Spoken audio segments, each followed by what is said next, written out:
नमस्कार दोस्तों, मैं विनय शर्मा, वास्तु एक्सपर्ट और एस्ट्रोलॉजर, आप सभी का अपने चैनल पे बहुत बहुत स्वागत करता हूं और आशा करता हूं कि आप सब स्वस्थ होंगे, सुरक्षित होंगे। दोस्तों, कन्या राशि वालों के लिए दिसंबर का महीना कैसा जाएगा, आइए ये जानते हैं। दोस्तों, कन्या राशि विशेष तौर पे बुद्धि की राशि है और आपकी जो दशम में जो राशि पड़ती है मिथुन राशि, वो भी बुध की राशि है, यानी दोनों राशियाँ बुद्धि से रिलेटेड है। तो निश्चित ही आपको अपने जीवन में किसी भी कार्य को जब आप चुनते हैं ना, तो वहाँ पे जहाँ बुद्धि का प्रयोग ज़्यादा होता है, यानी जहाँ आपको त्वरित ज्ञान लगाना पड़े, प्रेजेंट ऑफ माइंड लगाना पड़े, या इस तरीके का जगह जहाँ पे ज्ञान की आवश्यकता पड़ती है, आप जीवन में ज़्यादा सफल होंगे, ज़्यादा अच्छी तरह आप वहाँ पे परफॉर्म कर पाएंगे और ज़्यादा आगे बढ़ पाएंगे। बुध वालों के साथ में यही एक प्लस पॉइंट है, तो इसका आप यूज़ लाइफ टाइम कीजिएगा। धन के लिए अगर बात करें तो अभी धन के भाव में विशेष कोई उन्नति तो दिखाई नहीं देती है, लेकिन हाँ, आपको मैं एक टिप देना चाहता हूँ। एक क्या कह लीजिए, दो टिप समझ लीजिए कि एक, वहाँ के स्वामी शुक्र हैं। आपको अगर धन ज़्यादा चाहिए तो फिर आपको शुक्र को हमेशा खुश रखना चाहिए, उसे बलवान करना चाहिए। अब शुक्र कैसे बलवान होते हैं? शुक्र स्त्री जाति के कारक ग्रह हैं, तो स्त्रियों के साथ बना के रखिए। हमेशा स्त्री जाति आपके लिए ज़्यादा फायदेमंद रहेगी और स्त्रियों से ही आपको ज़्यादा लाभ भी प्राप्त होगा। इसके अलावा इत्र, परफ्यूम, दही, ये सब शुक्र की कारक चीज़ें हैं, इसका आप दान कर सकते हैं। गाय को आप कुछ चारा खिला सकते हैं, क्योंकि गाय भी शुक्र की कारक होती है।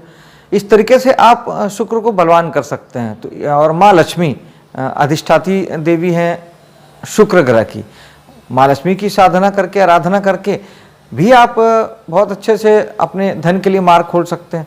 आप विशेष रूप से आप श्रीम ब्रिजी मंत्र जो है, बहुत छोटा सा मंत्र है श्रीम ब्रिजी, इसका आप जाप कर सकते हैं, क्योंकि श्रीम मंत्र भी माँ लक्ष्मी का ही बीज मंत्र है। इन सब प्रयासों से आपके धन के रास्ते खुलेंगे और अब धन आपको प्रचुर मात्रा में आएगा। दोस्तों, तीसरे भाव की बात करें आपके साहस पराक्रम की, तो इस समय में आपके पराक्रम वैसे भी आप कर रहे हैं और बेहतर ढंग से काम कर रहे हैं, लेकिन मेरा कहना है कि ये समय है आपको सर्वाधिक अपने अंदर के आपके व्यक्तित्व को बाहर लाने का। यानी ये समय वो समय है जिसमें आप अपनी पहचान बना सकते हैं, अपनी योग्यता को बाहर निकालिए और पूरी ताकत लगा दीजिए, अपने पूरे एफर्ट को लगाइए, क्योंकि अभी ईश्वर का साथ, भाग्य जो है वो बिल्कुल आपके साथ बना हुआ है एफर्ट के मामले में, यानी आपके प्रयासों के मामले में। आप जो प्रयास करेंगे, आप जो पराक्रम करेंगे, आप जो थोड़ी सी साहस दिखाएंगे, ये आपको जीवन में बहुत आगे ले जाके खड़ा कर देगा। दोस्तों, तो इस मामले में पीछे बिल्कुल भी ना हटिएगा। आपके चौथे भाव की बात करते हैं, जो कि घर के सुख का होता है, वाहन मकान आदि का होता है। यहाँ पर 3 ग्रह इस महीने रहने वाले हैं। सर्वप्रथम बुध, जो आपके राशि स्वामी हैं और 3 तारीख को चौथे भाव में आ जाएंगे, जो कि आपको जोड़ेंगे मकान से, गाड़ी से। आप कहीं ना कहीं कुछ प्रयास ऐसे करेंगे कि आप नया मकान बना सकें या पुराने मकान को रिनोवेट कर सकें, गाड़ी वगैरह आप परचेस कर सकते हैं। और घर के सुख और आपका जो निजी परिवार है आपका, उसके लिए आप काफ़ी अपनी मेहनत कर सकते हैं, उसके लिए अपने बुद्धि चला सकते हैं, क्योंकि बुध बुद्धि के कारक ग्रह हैं। वाणी के कारक ग्रह भी हैं, तो वाणी की स्पेशलिटी आप, अगर आप बिल्डर हैं, मकान वगैरह बना के बेचते हैं, गाड़ी खरीदी बिक्री काम करते हैं, तो वहाँ पे अपनी योग्यता का प्रदर्शन आप कर पाएंगे। शुक्र आ जाएंगे यहाँ 5 तारीख को, जो कि आपके धन भाव के स्वामी हैं। उनका यहाँ होना इस बात को इंडिकेट करता है कि एक, या तो आप मकान और वाहन से अच्छे धन की प्राप्ति करेंगे, या आप अपने धन का इन्वेस्टमेंट मकान और वाहन आदि में आप कर सकते हैं। विशेष तौर पर शुक्र वाहन के कारक हैं, तो बहुत हद तक संभावना है कि आप नया वाहन वगैरह इस महीने परचेस कर सकते हैं। इन सब की संभावना और बढ़ जाएगी तब जब यहाँ सूर्य आ जाएंगे 16 तारीख को, जो कि 12वें भाव के स्वामी ग्रह हैं। तो 12वां भाव आपके विदेश का भी होता है, खर्च का भी होता है।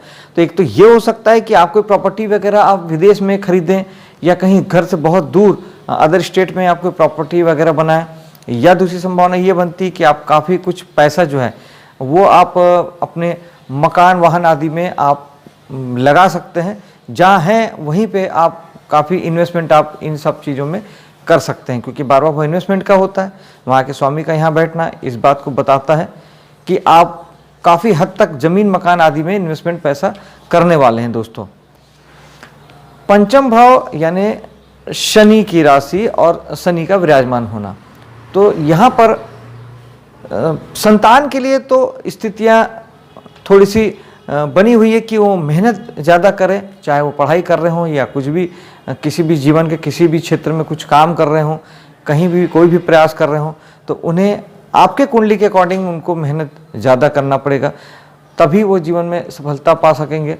और आपके लिए अगर बात करें तो आप अगर कला मनोरंजन जगत से जुड़े हैं, ज्ञान से संबंधित आप कोई काम करते हैं, यानी आप अपना एजुकेशन ले रहे हैं किसी प्रकार का, या छोटे बच्चों को आप किसी प्रकार की स्कूल वगैरह में शिक्षा देते हैं, खोल के रखे हैं, बच्चों के लिए कोई मनोरंजन उद्योग किसी प्रकार का प्रोवाइड करते हैं, आप खुद किसी कला की किसी विधा से जुड़े हुए हैं, तो ये सारे जगहों पे आपको अभी महीना 2 महीना मेहनत ज़्यादा करना पड़ेगा, प्रयास ज़्यादा करने पड़ेंगे, क्योंकि शनि जहाँ होते हैं वहाँ मेहनत ज़्यादा करना पड़ता है। और दूसरा फोकस्ड होना पड़ता है, यानी आपको चीज़ों को लेके ज़्यादा ध्यान देना पड़ेगा। आप सरल ढंग से जैसा जीवन चलता है उस तरीके से काम करके आप सर्वाइव नहीं कर पाएंगे। और विशेष तौर पे शनि आपके दिमाग में ही बैठे हुए हैं, पंचम भाव आपका दिमाग होता है, आपका बुद्धि ज्ञान विवेक होता है, तो वैसे भी वो आपको प्रेरणा देंगे ही कि आप हार्ड वर्किंग हो जाए, मेहनत ज़्यादा करें, और थोड़ा सा संतान को लेके आपको ध्यान देने की ज़रूरत पड़ेगी। इन द सेंस आपको थोड़ा उनकी तरफ अवेयर रहना पड़ेगा, जागरूक रहना पड़ेगा, और उनके साथ कंधे से कंधा मिला के उनके मार्गदर्शक बनना पड़ेगा दोस्तों। यही शनि जो है फिर आपके छठे भाव के भी स्वामी हो जाते हैं, और वहाँ से वो 12वें बैठे हैं, तो आपको बाकी सारी चीज़ों में तो ये अच्छा कर देंगे, यानी आपको ऋण रोग शत्रु जो होता है छठा भाव, इन सब चीज़ों का तो उन्होंने नुकसान कर दिया, क्योंकि अपने से 12वें चले गए, तो आपके शत्रु नहीं पनप पाएंगे, आपको ऋण नहीं होगा और बीमारी वगैरह भी नहीं होगी। लेकिन जो लोग जॉब सेक्टर में हैं, जो लोग नौकरी करते हैं, उनके लिए थोड़ा सा दिक्कत भरा हो सकता है ये समय, क्योंकि अपने से 12वें जाना किसी भी घर का नुकसान करता है या उसे खराब करता है, उसे अलग अलगाव की स्थिति पैदा करता है, डिस्टर्ब करता है। तो उस स्थिति में हो सकता है कि आपका मन नौकरी से हट रहा हो, या नौकरी आपकी छूट जाए, या नौकरी छूटने की स्थितियाँ बने, ऐसा कुछ होता है। तो शनि को साधिएगा, शनि को तेल चढ़ाइएगा, बहुत अच्छा उपाय है, और इससे आपको काफ़ी आराम मिलेगा। और या फिर हनुमान जी की साधना कर सकते हैं, उससे भी आपको काफ़ी फर्क पड़ेगा। सप्तम भाव जीवन साथी का भाव, बिजनेस का भाव, यहाँ पर बृहस्पति बहुत अच्छी पोजीशन है। आप अभी बिजनेस धंधा आपका बहुत अच्छा चलेगा। कोई नया बिजनेस अगर आप फॉर्म करने की सोच रहे थे तो कुंडली भी देख दिखा के आप इस समय में कर सकते हैं। गोचर में आपका समर्थन बृहस्पति करते हैं, और इसके अलावा जीवन साथी के साथ भी संबंध आपके मधुर रहेंगे, और उनका प्यार स्नेह भी आपको मिलता रहेगा। और जिनका विवाह नहीं हुआ है, जो अभी कुंवारे हैं, और अभी कुंडली में भी अगर योग संयोग ठीक है, तो फिर 100% उम्मीद बनती है कि इस समय में आपका विवाह हो जाए। बृहस्पति अपना आशीर्वाद आपके ऊपर बना के रखे हुए हैं, और वैसे भी बृहस्पति चीज़ों को बढ़ाते हैं, तो आपके सप्तम का सुख यानी बिजनेस का, जीवन साथी का सुख जो है वो आपको बढ़ने वाला है। बिजनेस पार्टनर भी आपके लिए अनुकूल हो जाएंगे, और इस समय में आप उनके साथ मिलके कोई नई योजना पे भी कार्य कर सकते हैं। अष्टम भाव में केवल इतना ही कहना है कि राहु अष्टम भाव में बैठे हुए हैं, तो बेहतर है कि आप राहु का उपाय करते चलें। एक सूखा नारियल बहते जल में बहाएं अमावस्या के दिन, और हर शनिवार को भी एक सूखा नारियल भगवान शंकर के मंदिर पे चढ़ाएं और मेडिटेशन करें, आपके लिए बेहतर होगा।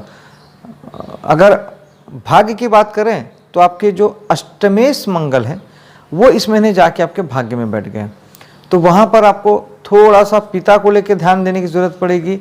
उन्हें सेहत संबंधी कोई दिक्कतें आ सकती है, और इसके अलावा आप धर्म कर्म के जो काम हैं उसमें अभी थोड़े से तटस्थ रहेंगे इस महीने, तो ज़्यादा बेहतर होगा। उसमें कोई नया प्रोजेक्ट आप ना लाएँ, कोई नई योजनाएं ना बनाएं, या कोई दूरगामी जिसका परिणाम आता हो, कोई बड़ा कुछ काम ना करें।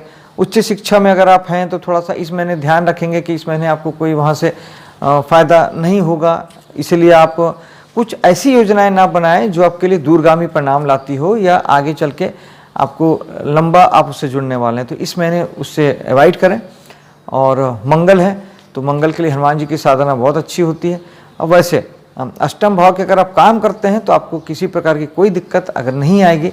आप कुछ ढूंढने कुछ खोजने का काम करते हैं, रिसर्च बेस्ड काम करते हैं, किसी प्रकार के जासूसी फर्म में काम करते हैं, तो आपको फिर किसी भी प्रकार का मंगल तकलीफ नहीं देंगे। लंबी धार्मिक यात्राओं से इस महीने बचें, धार्मिक यात्राओं से ही बचें तो बेहतर होगा। दसम भाव यानी कर्म के भाव की अगर बात करते हैं तो यहाँ पर आपके बुध की दृष्टि पड़ रही है जो कि वहीं के स्वामी हैं और चौथे भाव में बैठकर अपनी दृष्टि डाल रहे हैं आपके दसम भाव पे यानी अपने ही घर पे।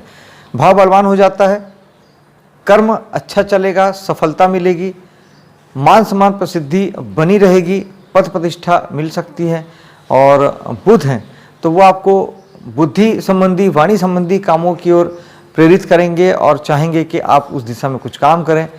बिजनेस धंधे की जगह पे आप बहुत अच्छा परफॉर्म करेंगे और कुछ ऐसी घटनाएं हो सकती है जो जीवन में आपको आगे चल के लंबे समय के लिए आपको फ़ायदा पहुंचाए या आपको सफलता में आपके साथ मार्गदर्शक के रूप में बन सके या आपके साथ कुछ चल सके। कोई ऐसी चीज़ आपके साथ जरूर एक घटना घटेगी लंबे समय के लिए।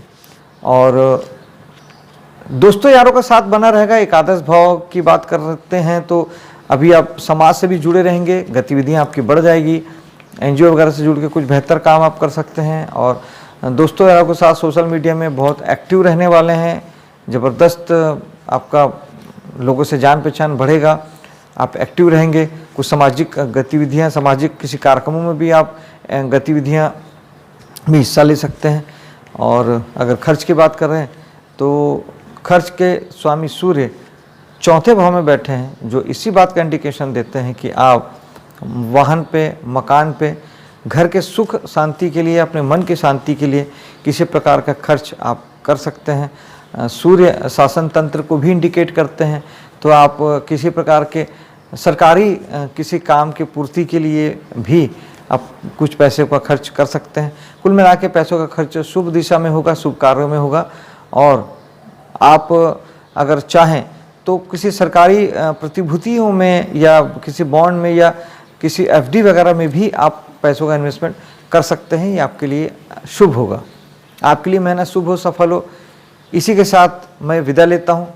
मेरे वीडियो को लाइक शेयर कीजिएगा, मेरे चैनल को सब्सक्राइब कीजिएगा। मिलता हूँ अगले वीडियो पे। जय हिंद।